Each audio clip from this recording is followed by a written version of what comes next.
नमस्कार। I am very happy, आज हमारे साथ में है प्रवीण राव जी जो लड़ रहे हैं MCD election Vasant Kunj ward से as an independent candidate. Praveen, I am so happy to have you with me. Thank you, Sonali. I'm so happy as well. So अपने बारे में कुछ बताइए।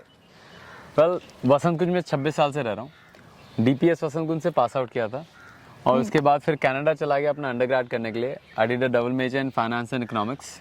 फिर एक बैंक में काम किया, फिर मैंने एमबीए किया और वहाँ पे एक और बैंक में काम किया और वहाँ पे करते करते थोड़ा कम्युनिटी वर्क में इन्वॉल्व हो गया। एक एनजीओ है जिसका नाम है आशा फॉर एजुकेशन। उनका काम होता था to raise funds and India में जितने भी ग्रास रूट प्रोजेक्ट्स हैं for looking after the under privilege children की एजुकेशन, उसके लिए हमने फंड रेज करते थे। एंड मेरा काम अच्छा काम देखते हुए जो बैंक था उन्होंने they seconded me to work for another NGO United Way of Toronto. 4 महीने मैंने उस एनजीओ के लिए काम किया, सैलरी मुझे बैंक ने दी because they wanted to do they had a charity wing, so they saw my potential कि मेरा community work कितना है, and that's how my community work का interest started in Canada. But एक चीज़ हमेशा खलती थी कि हमेशा लगता था कि अगर सारे पढ़े लिखे लोग जिनका कुछ पैशन है अपने देश में कुछ करने का और कम्युनिटी के लिए कुछ करने का, अगर वो सारे बाहर चले जाएंगे तो हमारे देश में कई बार कहते हैं कि बहुत सारी चीज़ें ठीक से नहीं हो पाती। तो मेरा पैशन था कि मैं अपने देश में वापस आऊँ, एंड दैट्स वाई कनाडा में 12 साल रहने के बाद परमानेंट रेजिडेंस छोड़ के सिटीजनशिप जो मुझे मिल रही थी वो नहीं ली मैंने। एंड आई डिसाइडेड कि मैं इंडिया वापस आऊँगा, अपने देश के लिए कुछ करूँगा। काफ़ी बारी मैं लोगों को बोलता हूँ शायद स्वदेश थोड़ी ज़्यादा देख ली थी। बट दैट्स फैंटास्टिक यार, सब कुछ छोड़ के यहाँ पे आना और वहाँ पे भी इंडिया के लिए काम करना, वो भी कम्युनिटी सर्विस से। इंडिया वहाँ पे आप पैसे रेज करके इंडिया भेज रहे थे for under privilege kids. I think एक कॉलिंग थी। तो मुझे एक बात बताओ सबसे पहले कि आप इंडिया आए, फिर ये सफर कैसे? I know you're a lawyer now, so after all the finance economics की पढ़ाई, एमबीए के बाद मतलब पढ़ाई इनफ नहीं थी कि यहाँ पे आके लॉबी कर लिया? टू बी ऑनेस्ट, मैं इतना स्टूडियस कभी बचपन में था नहीं। I know that because we were in the same school. But यहाँ पे आने के बाद then I wanted to see कि क्या करना है. So I explored a few things. I started an NGO called Champions of Positive Change. 2012 में शुरू की और मैं 30th बर्थडे के लिए, मैंने जिंदगी में तब तक कभी ब्लड डोनेट नहीं किया था। Then मेरे एक फ्रेंड ने डोनेट किया, उसने मुझे इंस्पायर किया एंड ऐसा इंस्पायर किया जब मेरा ब्लड डोनेट का टाइम आया तो मैंने अपने साथ 70 लोगों को और ब्लड डोनेट करने पे encourage किया। On your 30th birthday, On my 30th you donated blood with 70 people. And that was a different way of celebrating my birthday. Hindustan Times was interested in this article. They covered me as well. I was featured in Hindustan Times for that. And तब से एक और journey शुरू हो गई. Then I knew that this is my calling. I want to do something for the community, whichever way possible. तो फिर blood donation camps, फिर उसके बाद आई हर्ड यू डिड मतलब बहुत सारे कपड़े डोनेट करे and then you started getting involved into the work of social work in Vasant Kunj and other areas.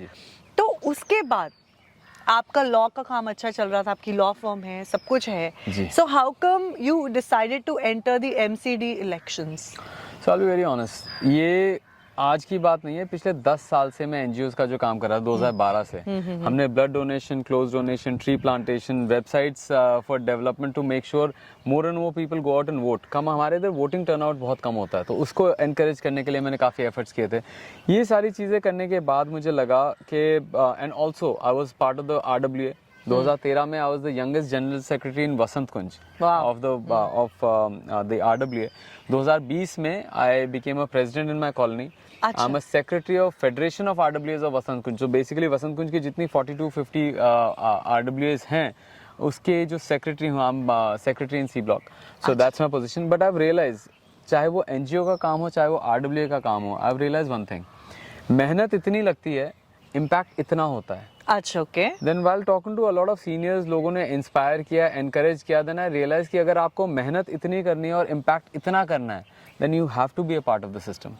हम कब तक ये बोलते रहेंगे कि हमारा सिस्टम खराब है, हमारा सिस्टम करप्ट है, साफ छवि के ईमानदार मेहनती लोग, पढ़े लिखे लोग नहीं आते? Then somebody has to do it. So Praveen, you already had a great life in Canada. यहाँ पे आके इतनी बड़ी लॉ फर्म खोली है, सब कुछ कर रहे हो.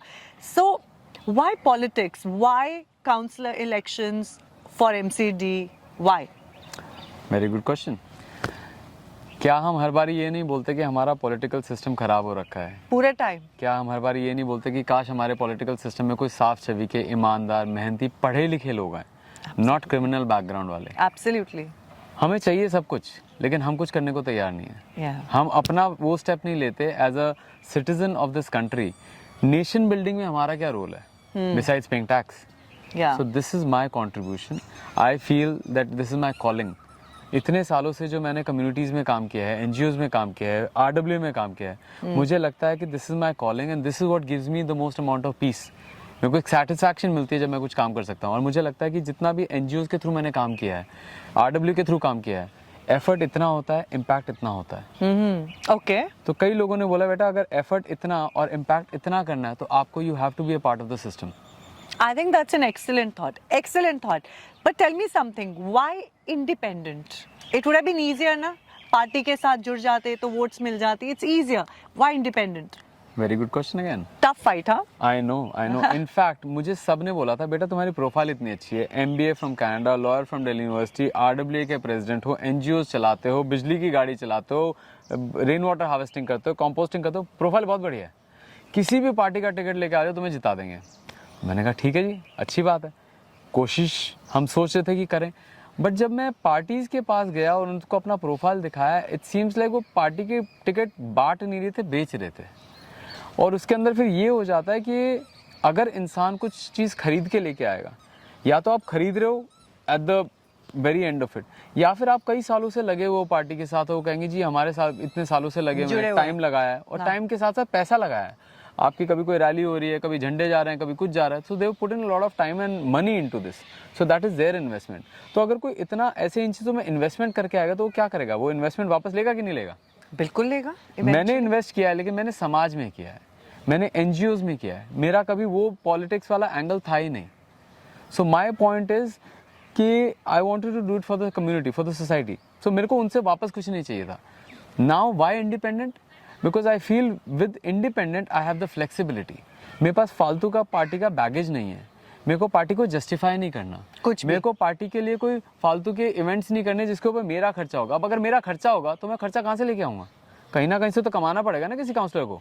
अगर मैं इंडिपेंडेंट हूँ तो मेरे को इन सारी चीज़ों के लिए नहीं, मेरे को सिर्फ लोगों के लिए काम करना है। Absolutely. और मेरे को किसी के लिए पैसा कमाने की जरूरत नहीं है, मेरे को सिर्फ काम करने की जरूरत है। फैंटास्टिक। चलो फाइट तो टफ है, लेकिन अब मुद्दे पे आते हैं। व्हाट आर द प्रॉब्लम्स जो आपको लगता है आज खड़ी हुई हैं, जिसके लिए आप यहाँ पे लड़ रहे हो, जो लोगों के लिए आप सॉल्यूशंस निकालना चाहते हो, उनकी लाइफ इजी करना चाहते हो? तो सबसे पहले मेजर प्रॉब्लम्स को हाईलाइट करते हैं जो बसंत कुंज एरिया में है। See, I'll be very honest with you. Being a part of the RWA, सब RWAs के कॉमन प्रॉब्लम्स हैं। आपकी प्रूनिंग नहीं होती, Okay. स्वीपर्स नहीं आते, waste management is a mess, हमेशा कूड़ा पड़ा रहता है। ये चीजें जो रोज आपको दिखाई देती हैं, इट इरिटेट्स यू। आप चाहते हो कि ये आपका कोई काउंसलर या जो अधिकारी है वो काम ये ठीक करे। इसके अलावा एक पीछे प्रॉब्लम है जो हमें आदत पड़ चुकी है, which is corruption, which is harassment. हमें एक आदत पड़ चुकी है कि अगर मुझे कंस्ट्रक्शन कुछ करानी पड़ेगी तो मुझे MCD वाले को पैसे देने ही देने पड़ेंगे, चाहे आप सही काम कर रहे हो, बिल्कुल सही बात चाहे है। आप वो काम कर रहे हो। 1000 स्क्वायर फुट का घर है, 1100 तक आप लीगली कर सकते हो, लेकिन आपको वो कभी बताएंगे ही नहीं कि कैसे करना है, पेपर वर्क क्या है, इधर जाओ उधर जाओ, 4 चक्कर कटाएंगे। इवेंचुअली इंसान परेशान होकर बोलेगा भाई ये लो पैसे और मेरा काम कर दो। So these are the problems, I want to address these, I want to end the corruption, I want to end the harassment, make things easy and simple. Procedure simple होने चाहिए, why make it difficult? So I understand a few problems that you're facing. So आपके हिसाब से इन सब के solutions क्या हैं? Want quick 10-point solution कि आप क्या क्या करोगे वेस्ट मैनेजमेंट के लिए, pruning के लिए, for all the sweepers who are coming. Probably there are a lot of stray dog problems, there are a lot of cow problems, there are a lot of other problems. उसके लिए आप क्या करोगे? Give me solutions. You know, you ask me very difficult questions. But questions difficult हो सकते हैं, solution जरूरी नहीं डिफिकल्ट हो। कई लोग इस चीज से भागते हैं, कई लोगों ने बोला इसके बारे में बात मत करना, उसके बारे में बात मत करना। आई फील अगर आपकी नीयत ठीक है ना, आप हर एक ग्रुप को एड्रेस कर सकते हो। Absolutely. Let's start one at a time. जो वेस्ट सेग्रीगेशन है, इन्होंने सॉलिड वेस्ट मैनेजमेंट रूल्स लेके आए हैं MCD के, 2016 से चल रहे हैं, लेकिन आज तक इस वेट और ड्राई वेस्ट अलग नहीं कर पाए। हाँ। लेट अलोन हैजर्डस भी होना चाहिए, उसकी तो बात ही नहीं होती। ई वेस्ट होना चाहिए, उसकी बात नहीं होती। इनसे वेट और ड्राई अलग नहीं हो पा रहा है। Absolutely. उसके लिए बड़ा सिंपल है, आप हर एक को डस्टबिन दीजिए, घरों के अंदर डस्टबिन होंगे, वो सेग्रीगेट करेंगे। जो आपका रिक्शा घर में आपको लेने आता है, जो आपका वातावरण का या कोई और एम्प्लॉयज आते हैं आपके सफाई कर्मचारी, उनके अंदर सेग्रीगेटेड रिक्शा होना चाहिए। जो ये ढलाव पे लेके जाएंगे, वहाँ पे अलग अलग बड़े बिन्स होने चाहिए, not just for wet and dry but for e waste as well, but for hazardous as well. Medical waste होता है, डायपर्स होते हैं, सैनिटरी नैपकिन होते हैं, वो अभी तक नहीं हो रहे। That is one thing. Okay, तो ये आपका वेस्ट वाली प्रॉब्लम है, जिसका एक सोल्यूशन है। अगर आप वेट और ड्राई वेस्ट अलग करेंगे, वेट का आप खाद बना सकते हैं, वहीं पे आपकी कॉलोनी के पार्क्स में यूज हो जाएगा। That's a solution. Okay, so this is, मैं चाहता हूँ कि हमारी कॉलोनीज ऐसे हों कि जो बड़े बड़े ट्रक्स हमारे कॉलोनीज के अंदर आते हैं वो आने ही नहीं चाहिए। रियली? बिल्कुल। आप अगर वेट को अगर आप खाद बना दें, ड्राई को आपका 80-90% रिसाइकल हो जाए, आपका एक छोटे सी ट्रक के अंदर आपका जो वो पार्ट है, लिटरली 10-15% ऐसा होगा गार्बेज जो आप उसको किसी यूजफुल चीज में नहीं यूज कर सकते। ना उसको आप कबाड़ी को दे सकते हो, ना उसको आप वेट वेस्ट से खाद बना सकते are you trying to tell me वो सिर्फ 15% वेस्ट होता है? हो। उससे भी कम होगा अगर आप ठीक से सेग्रीगेट करोगे तो। Okay, tell me something about the pruning. So pruning, very good question. हमारे आरडब्ल्यूएस के अंदर ऑलमोस्ट सारी आरडब्ल्यूएस will agree to this and they will hear me out. हम हमेशा बोलते रहते हैं सर्दियां आ रही हैं, हमारे बुजुर्ग लोगों को विटामिन डी चाहिए। Absolutely. आप उसकी प्रूनिंग कराइए। प्रूनिंग हम रिक्वेस्ट करते रहते हैं, प्रूनिंग होती नहीं है। जब होती है तो हमारी 80% कॉलोनी रह जाती है। 10-15 एक दो लेन्स को करके वो कहेंगे बस हमारे पास टाइम नहीं, हमें कहीं और जाना है, वो छोड़ देंगे। जो प्रूनिंग काटी है उसको छोड़ के चले जाएंगे। एब्सोल्युटली। हमारे जितने भी आरडब्ल्यूएस के लोग हैं, दे विल ऑल अग्री कि आपका प्रूनिंग एक बार काट दिया तो महीने तक वहीं पे पड़ी रहेगी, सड़क पे पड़ा रह जाता अब मुझे आप एक चीज बताओ, बड़ा सिंपल सोल्यूशन है। Tell me if I am wrong in this. अगर आपकी प्रूनिंग हुई है, आपकी ट्रीज की कटिंग हुई है छोटे छोटे ब्रांचेस की, आप वहीं पे एक चिपर मशीन बोलते हैं इसे, वो मशीन के अंदर आप वो लकड़ी डालो, छोटे छोटे चिप्स उसके लकड़ी के बन जाते हैं। आप उसको अगर आप अपनी जो कॉलोनी के पार्क्स हैं उसमें क्यारी में अगर आप डालेंगे जहाँ पे हेज होती है फॉर एग्जाम्पल, वहाँ पे क्या होता है, वो जो चिप्स होंगे that will increase the nutrient level in the soil. जो आपका सदगुरु का सेव सॉइल फाउंडेशन जो एफर्ट था, that is on the same lines, ताकि माइक्रो ऑर्गेनिज्म बढ़े। उसके अलावा एक और बेनिफिट बताता हूँ, आपका जो पानी आप क्यारियों में डालते हो उसके अंदर आपका वो पानी से जल्दी जो धूप पड़ती है जमीन के ऊपर, वो बहुत जल्दी सारा मॉइस्चर सोख लेती है। अब अगर वहीं पे अगर आपके वो चिप्स लगे होंगे तो धूप सीधा ग्राउंड पे नहीं जाएगी, मॉइस्चर बना रहेगा, पानी कम यूज होगा। प्रॉब्लम एक, सोल्यूशन तीन। क्या बात है। So something as simple as a chipper machine, तो ये चिपर मशीन आप प्रोवाइड करेंगे सारी कॉलोनीज में? एब्सोल्युटली। अगर आरडब्ल्यू नहीं, अगर एमसीडी नहीं भी करेगी, through my NGOs I am going to make extra effort from CSR funding, I will get it done.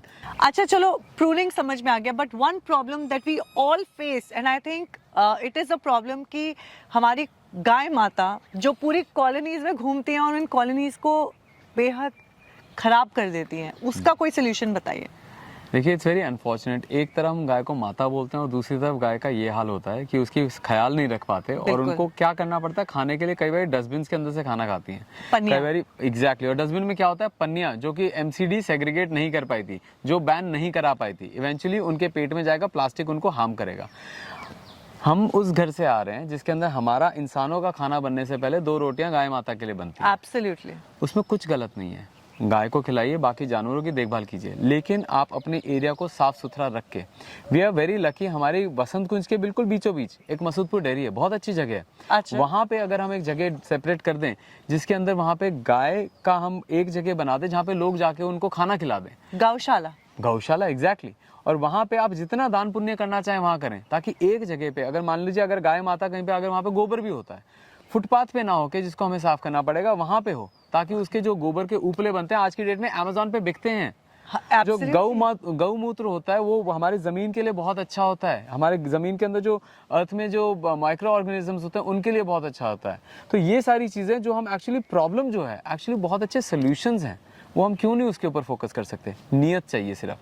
हम तो मुझे लगता है कि वेस्ट कितने तरीकों से, एक्चुअली वो वेस्ट नहीं होता, वो रिसोर्स होता है। अगर उसे एक रिसोर्स की तरह यूज किया जाए तो वेस्ट वर्ड ही खत्म हो जाएगा and everything is resourceful. Absolutely. तो आप मुझे बताओ कि अब आप वो गौशाला बनाओगे, उसे मेंटेन करोगे?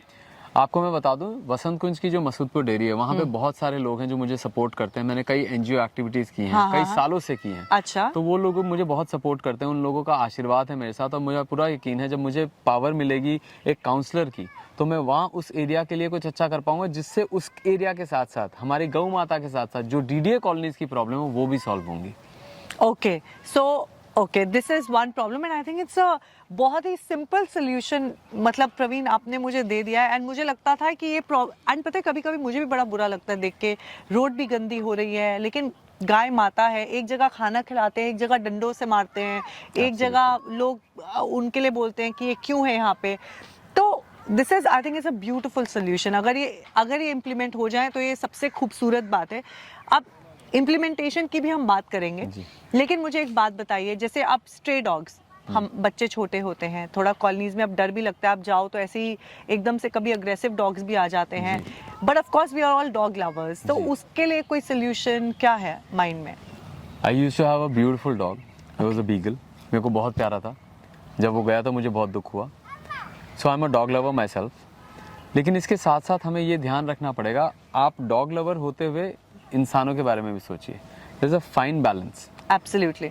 हमारे जजमेंट्स वेरी क्लियर हैं कोर्ट्स की कि हम जो स्ट्रीट डॉग्स हैं उनको हम बाहर नहीं निकाल सकते, जो इस एरिया के हैं वो वहीं पे रहेंगे, नथिंग रॉन्ग विद इट। लेकिन उन्होंने ये भी बोला कि एक डेजिग्नेटेड स्पॉट होगा जहाँ पे उनको खाना खिलाएंगे। अब अगर आप अपने स्ट्रीट डॉग्स को, हर कोई अपने घर के बाहर अगर खाना खिलाएगा, कुत्ते सब जानते हैं टेरिटोरियल होते हैं कि भाई ये मेरा एरिया है, किसी को दूसरे कुत्ते को भी नहीं आने देते, इंसानों को भी नहीं आने देते।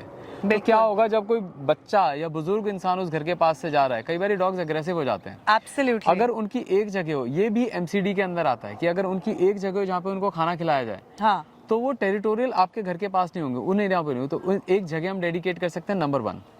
नंबर 2, कई बार ये होता है कि एक कॉलोनी में, फॉर एग्जाम्पल मेरी कॉलोनी के अंदर 5 कुत्ते थे, उन 5 में से 3 बहुत प्यारे थे और 2 थे थोड़े एग्रेसिव। तो उनका एक सिंपल सोल्यूशन है, एमसीडी इन कुत्तों को ले जाके न्यूटर करा सकती है, नसबंदी जिसे बोलते हैं। उससे जो मेल डॉग्स होते हैं उनका एग्रेशन, जो गुस्सा होता है उसके अंदर, वो कम हो जाता है। साइंटिफिकली प्रूवन कि उससे इफेक्टिव है ये। दूसरी चीज, जो फीमेल डॉग्स होती हैं उनका अगर आप कराएंगे तो एक्सेस पॉपुलेशन नहीं होगी, क्योंकि नो मैटर कि आप कितना कुत्तों से प्यार करते हैं, एक समय के बाद आप भी 2 या 4 या 5 या 10 को संभाल पाएंगे। अगर उनकी पॉपुलेशन आप कंट्रोल नहीं करेंगे और वो सैकड़ों की, हजारों की तादाद में होंगे, आप भी नहीं संभाल पाएंगे।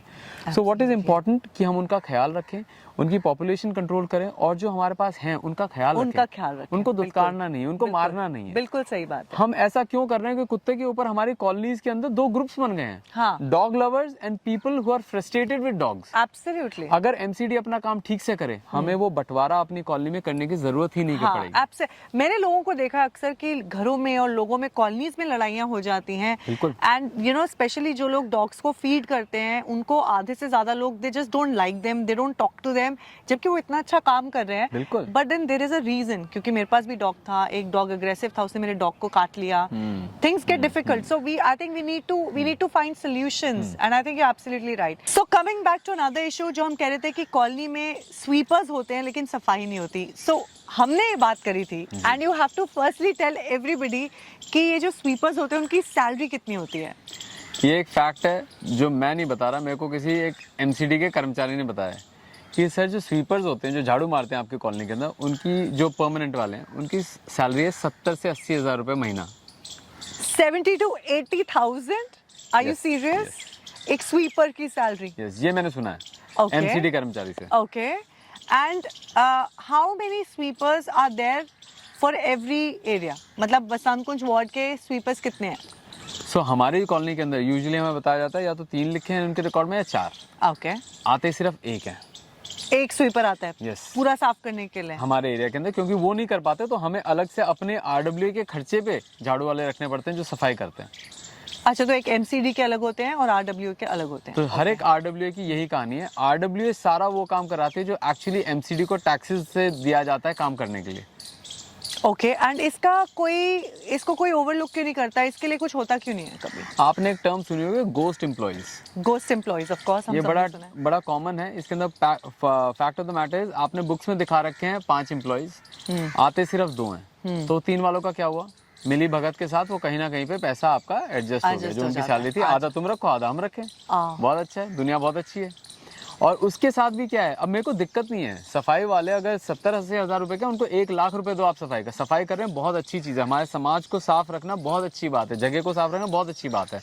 वो अपने बच्चों को खिलाए पिलाए, परवरिश करे, पालन पोषण बहुत जरूरी है। हाँ। लेकिन मिसमैनेजमेंट ऑफ फंड्स नहीं होना चाहिए। एक जगह आपने परमानेंट को दे दिया 70-80 हज़ार रुपए, और एक जगह जो टेम्परेरी है, जो हमारे बाकी भाई बहन जो होते हैं, हमारी सफाई इतनी मेहनत करते हैं, आधे से ज़्यादा उनको कभी परमानेंट करते ही नहीं है, उनको आप 10-15 हज़ार भी नहीं देते। तो आप पूरे डिफरेंस महीने देखिए, डिफरेंस देखिए। तो अब जो परमानेंट है वो क्या करेंगे, सब्सिट्यूट अपना लेके आ जाएंगे, वो किसी और को दूसरे को लेके आएंगे, उसको कहेंगे भाई ये ले 10-15 हज़ार रुपये, तुम मेरी जगह पे झाड़ू मार दे, और खुद जाके कहीं और नौकरी करेंगे। तो आप मुझे बताइए, अगर मैं आपसे एक सवाल पूछना जी। चाहती हूँ, अगर एज ए काउंसलर आपको क्या लगता है कि आपके एरिया में कितने स्वीपर्स होने चाहिए? मेरी खुद की कॉलोनी में कम से कम 3। कम से कम 3 आपके होने जी, चाहिए। जो है And बुक्स हर में, एक ऑन द बुक्स हमारे 3 हैं, है, बट लेकिन आपने आते कभी नहीं देखे नहीं है। और जो आते हैं, एक और चीज़, 3 के अलावा एक और प्रॉब्लम है, जो आएंगे वो सिर्फ 2 घंटा आएंगे। ओके। अब अगर यही चीज़ अगर हमने RWS को पावर दे दी कि आपके पास अटेंडेंस रजिस्टर है, हाँ। आप अटेंडेंस मेंटेन करो, आप बताओ कि कितने आए और कितने घंटे के लिए आए। जैसे RWS के गार्ड्स होते हैं, उनका भी तो ऐसे एक अटेंडेंस रजिस्टर होता है। बिल्कुल। अगर वो छुट्टी लेके जाते हैं या आधे दिन के लिए आते हैं, तो आप कहते हो ना ठीक है जी आपकी तनख्वाह कटेगी बिसाइड्स योर रेगुलर हॉलीडेज। यही चीज़ हम सफाई कर्मचारी के लिए क्यों नहीं कर सकते, ताकि हमारा जो टैक्स पेयर का पैसा है सही जगह पे यूज़ हो, ये गबन ना हो कि हम आधा आप रख लो आधा हम रख लें, सफ़र करती रहे जनता। आई थिंक ये एक बहुत ही ज़्यादा वैलिड पॉइंट है। ऐसी छोटी छोटी बातें जो हम नहीं सोचते।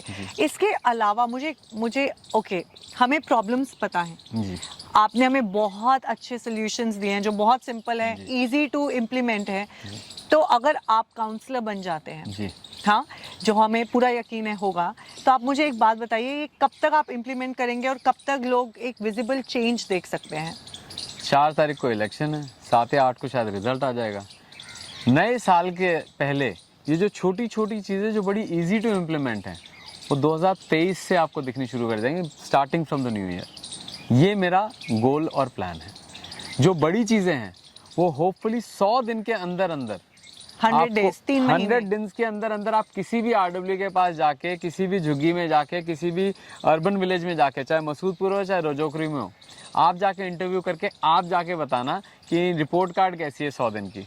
अगर लोग ना बोलें कि अच्छा, ईमानदार और सच्चा, कुछ मैं यू हैव टू अंडरस्टैंड, मैं ये अपने लिए नहीं कर रहा, मैं ये वसंत कुंज के लिए नहीं कर रहा, मैं कर रहा हूँ एक मैसेज फ्लोट करने के लिए उन सब लोगों के लिए जो एक अच्छा पॉलिटिकल सिस्टम इंडिया में चाहते हैं, जो चाहते हैं कि अगर एक अच्छा, ईमानदार, मेहनती, साफ छवि का अगर एक पॉलिटिशियन या फिर एक कार्यकर्ता अगर आपके बीच में रह के काम कर सकता है, तो एक मैसेज जाएगा कि बाकी अच्छे लोग जुड़ेंगे।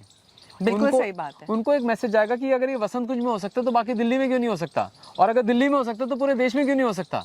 सो I am doing this to encourage the youth of the country कि वो यंगस्टर्स आएँ इसके अंदर, अपना पैशन अपनी देश के लिए लगाएं, ताकि हम देश की प्रगति का हिस्सा बन सकें। तो ये छोटी सी चीज़ नहीं है, आपका वोट सिर्फ आज एक काउंसलर नहीं बना रहा, मेरी ज़्यादा लंबी मुहिम है। I just want to encourage, किसी ने अच्छा काम करके मुझे एनकरेज किया, आई होप मेरे अच्छे काम से कोई और एनकरेज होगा। बिल्कुल होंगे, क्यों नहीं होंगे। अच्छा, अब आप मुझे एक बात और बताओ, आई नो आपका थॉट, आपका विजन मुझे समझ में आ गया है, वो सच्चाई मुझे नज़र आ गई है, वो नीयत हमें समझ में आ गई है, but what really sets your part from rest of the people who are fighting elections? बाकी काउंसलर के जो इलेक्शन लोग लड़ रहे हैं, उनमें और आप में ऐसा क्या फ़र्क है कि लोगों को आपके लिए वोट करना चाहिए? 2-3 चीज़ें बताता हूँ छोटी छोटी। जब बोलते हैं ना कोई पढ़ा लिखा, ईमानदार, काम करने वाले, एक्सपीरियंस इंसान आए, अगर मैंने बैंक में काम किया तो बैंक में जो प्रोसीजर्स अगर लगते थे 4 स्टेप्स हैं, उनकी ज़रूरत नहीं है, एक स्टेप में काम हो सकता है, तो चारों को इकट्ठा क्लब करके कर सकते हैं। Making things easy and simple, number 1, ताकि आपकी हरासमेंट ख़त्म हो। दूसरी चीज़, जो आपके पास आइडियाज़ हैं मेरे, हर बारी ऐसा क्यों कि आपको MCD काउंसलर के पास जाना पड़े, ऐसा क्यों ना कि MCD काउंसलर के दफ्तर से कोई आपके पास आए।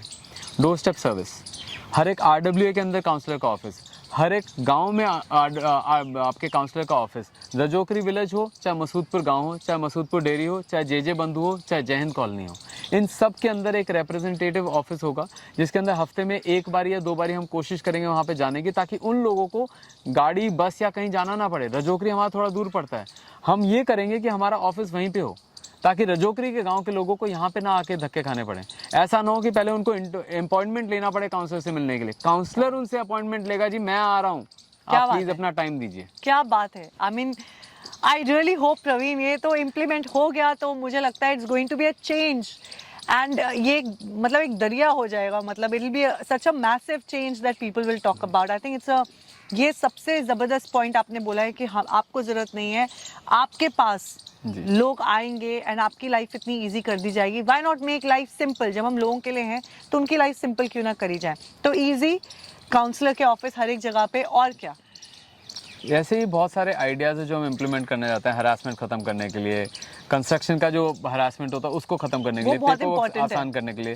बड़ी सिंपल सी चीज़ है, आपको प्रूनिंग करानी है, कोई परमिशन चाहिए, एक चेकलिस्ट हो, आपको ये डॉक्यूमेंट्स देना है और परफॉर्मा आपके लिए बनाया जाएगा। ये नहीं कि आप इस चीज़ की एप्लीकेशन दो, भाई एप्लीकेशन में 2-4 चीज़ें होती हैं, किसको भेज रहे हो। आधे टाइम तो लोगों को यही नहीं पता कि एड्रेस किसको करूँ, हाँ। सब्जेक्ट में क्या लिखूँ। जब आपको सारी चीज़ें पता है कि आपको एप्लीकेशन में क्या चाहिए, आप सिर्फ बना दो ना, फिल इन द ब्लैंक्स छोड़ दो कि मैं इस फ्लैट का हूँ, मुझे ये चीज़ चाहिए और नीचे मेरा सिग्नेचर, ये तो मेरा आप फोन ये नंबर है। एप्लीकेशन फॉर्म्स भी रेडी कराओगे, बस। Which will make life simple for people. आप हम एक आइडिया हमारा बड़ा अच्छा था कि हम टेक्नोलॉजी को यूज़ करें, जो लोग यूज़ कर सकते हैं, एक एप्लीकेशन बन जाए, उसके अंदर आपके जो ग्रीवेंसेस हैं। हर बारी हमारे साथ क्या होता है, प्रॉब्लम्स बहुत हैं, आप अधिकारियों के पास जाओगे, हाँ हाँ ये करेंगे वो करेंगे, होता कुछ नहीं है। एक ऐसा क्यों ना हो कि मेरी अगर कंप्लेंट है वो रजिस्टर हो, आपको कंप्लेंट नंबर मिले और ये बताया जाए कंप्लेंट आपके एड्रेस हुई कि नहीं हुई, अगर नहीं हुई तो क्यों नहीं हुई, और अगर अभी नहीं हो सकती तो कब हो सकती है। Simple, that's my aim. Fantastic, बहुत बहुत। शायद सारी प्रॉब्लम्स हो सकती हैं, लेकिन एक बात मुझे समझ में आ गई है कि प्रॉब्लम्स के सॉल्यूशंस बहुत सिंपल होते हैं लाइफ में, अगर आप सच्चे दिल से, सच्ची नीयत से उस पर काम करना चाहें। प्रवीण, इतना अच्छा लगा आपसे बात करके। आप एंड में अगर आप लोगों को बताना चाहें कि आपका इलेक्शन कब है, आपका सिंबल क्या है और आपके लिए कैसे वोट करें, प्लीज़।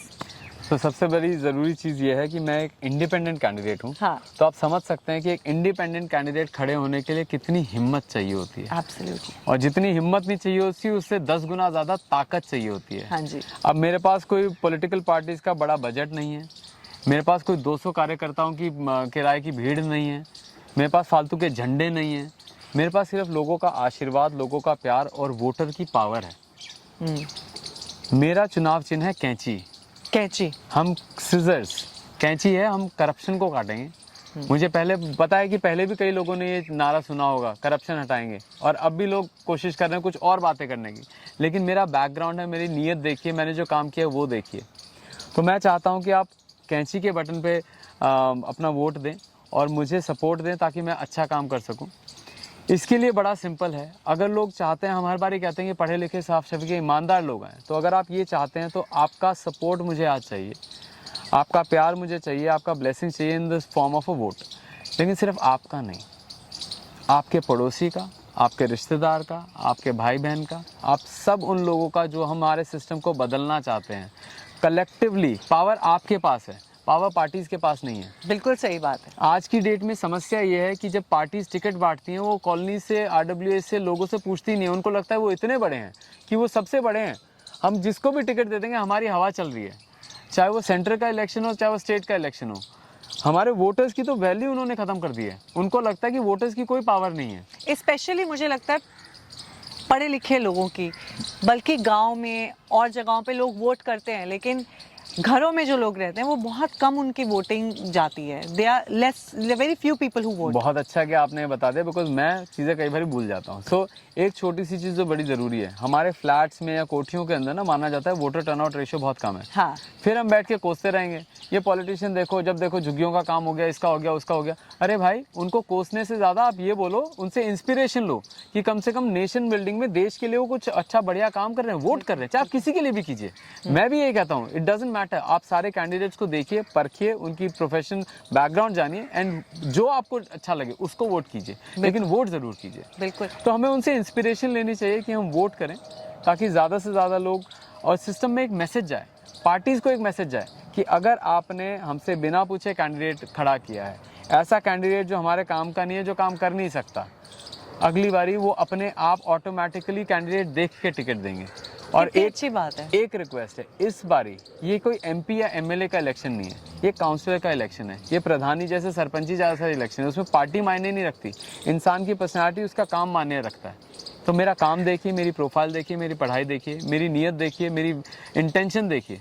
अगर आपको उसमें दम लगता है तो आप कैंडिडेट पे फोकस कीजिए, पार्टी पे नहीं तो क्या होगा, आप कोई भी पार्टी का कैंडिडेट अगर लेके आएंगे, वो सब वही एक कैटेगरी है, politicians and the part of the system will remain the same.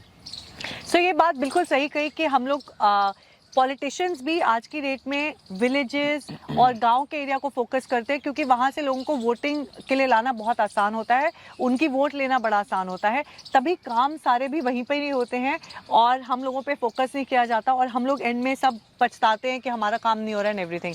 लेकिन if you see the ratio, Praveen, tell us about the number of votes we have in the Koti and the houses. सो अभी जो हमारा वसंत Kunj ward है, it's a very interesting position because हमारे इधर ज़्यादा झुग्गियाँ area नहीं है, ज़्यादा अर्बन विलेज नहीं है. हमारे इधर टोटल इस टाइम 47,000 वोटर्स हैं, जिसके अंदर से हमारे 11,000 के अप्रॉक्सीमेटली रजोकरी विलेज में है, और जो हमारे जे क्लस्टर्स हैं उसके अंदर जय हिंद कैंप, जे बंधु कैंप, हरिजन बस्ती, मसूदपुर डेरी, मसूदपुर विलेज, इन पांचों जगहों का मिला के अप्रॉक्सीमेटली 5,900 वोट्स हैं. और जो मेजर चंक है 64% वोटर्स DDA फ्लैट्स में हैं, फार्म हाउसेज में हैं. बिल्कुल.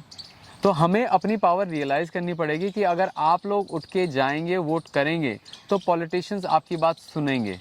आपके बीच के लोग अगर आएंगे तो आपकी प्रॉब्लम्स, जो आपकी प्रॉब्लम्स हैं, वो काउंसलर की प्रॉब्लम जब तक नहीं होगी तो वो सोल्यूशन नहीं आएगा. आपकी प्रॉब्लम मेरी प्रॉब्लम है, because I understand those problems. So I think it's time कि हम लोग अब अपने घर के कंफर्ट से उठ के बाहर जाएं और एक ऐसे इंसान के लिए वोट करें जो हमारी प्रॉब्लम समझ सकते हैं, जो हमारी भाषा बोलते हैं. अक्सर हम कंप्लेन करते हैं हमारे पॉलिटिशियंस जितने भी होते हैं या काउंसलर्स होते हैं, वो पढ़े लिखे तक नहीं है, उनको इंग्लिश तक नहीं आती, उन्हें कुछ समझ में नहीं आता है. You have an educated candidate who understands who you are, what your problems are. तो I think this is the right time to make that decision. घर से निकलिए, वोट करिए कैंची के लिए. एंड प्रवीण, एंड में आप कुछ कहना चाहेंगे? As you said, most importantly vote कीजिए, डजेंट मैटर किसके लिए कीजिए. अगर आपको मेरी प्रोफाइल में दम लगता है कि ऐसा इंसान कुछ अच्छी छवि का आके ईमानदारी से कुछ अच्छा काम कर सकता है और सिस्टम को बदलने की एक चाह रखता है, कनाडा छोड़ के आता है कंफर्टेबल लाइफ अपने देश को बदलने के लिए, तो एक मौका दीजिए. RWS और NGOs के थ्रू बहुत काम किया है, एक मौका और देंगे तो मैं इस काम को और बड़े लेवल पे कर सकूँगा, आपकी सेवा कर सकूँगा, आपके बीच में रह के आपका काम कर सकूँगा, ऑलवेज़ आपके लिए अवेलेबल रहूँगा.